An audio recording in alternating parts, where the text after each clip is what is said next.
Station.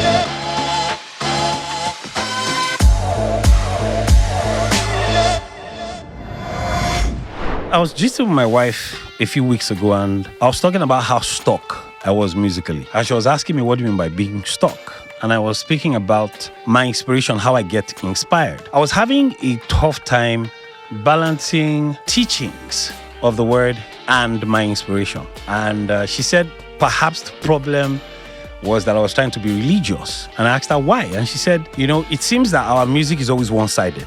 We're either talking about how blessed God is, how we want to worship God, and all the things we want to do for and with God, that we never speak about the process. And I was asking her how. And she said, there are a lot of things you can talk about. You can talk about how does God deal with you? How has God been dealing with you? What have you been struggling with as a Christian? Because Christians who listen to praise worship music also go through the same process that we go through in life, in their walk with God. Every time I wanted to write, I kept writing because I kept thinking of the people. For a split second, I stopped thinking about myself. So I decided I was going to write. I didn't have a title, so I came to the studio. Fofo was in the studio, and I was telling her about my experience, and I started writing, and I was writing. And I told myself what I want to write about is the fact that it's not easy being a Christian. I got my first verse, and I said, okay, let me build my intro and then start, singing. And Fofo said, why are you trying to build an intro? I said, because that's the law of music now. How do you start a song without, intro? And she says, who wrote that law? And I couldn't answer the question. I'd done music for so long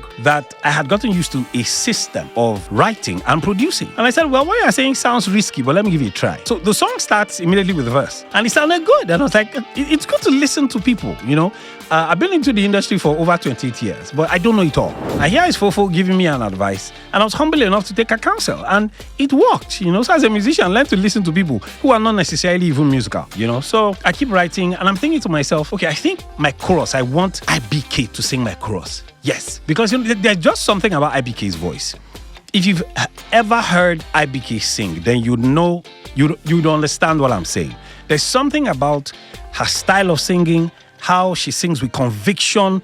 She believes what she's saying, and then she's passionate. Then at the back of my mind, I'm like, man, this song sounds like a song that I would love to have Gaise. So I call Gaise and I tell Gaise, I would want you on this song. This song is almost complete. What's missing is you. So I write, and then I keep hearing Fofo's voice in my head on the chorus. I'm like, no, but I want IBK to do this chorus. I want IBK because I've always wanted to work with IBK. So I'm like, IBK is going to do this song, not anybody else. But I'll keep writing and vibing, and I'll tell Fofo do this. And she was singing, I'm like, there was this tug between me. And for once, I think I was going to disobey the song. So I said, okay, Fofo, you know what? Write the chorus. Let me see what you have. Let me add to you, and then go into the vocal booth and, sing. And Fofo goes in and pow! Chorus is just mad, man. I mean, woo!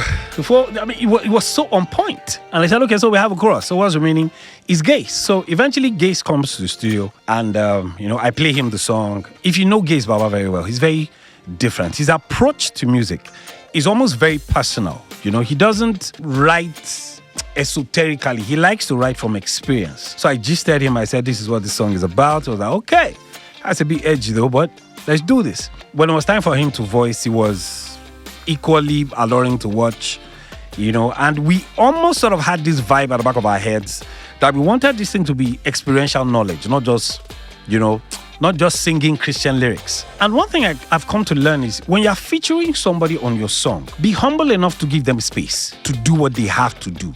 Don't say because it's your song, you do more, or you give them this small portion and then you continue and you're competing, sort of mentally competing with them. And I gave him space, and I'm happy I did. I remember there's a portion where, he spoke about, it's just interesting. He was saying something about burner, and we were thinking about the same thing at the same time, And he thought about it whilst he was in the vocal booth. And by the time he was going to deliver, the lyrics, the mood, it was just so on point.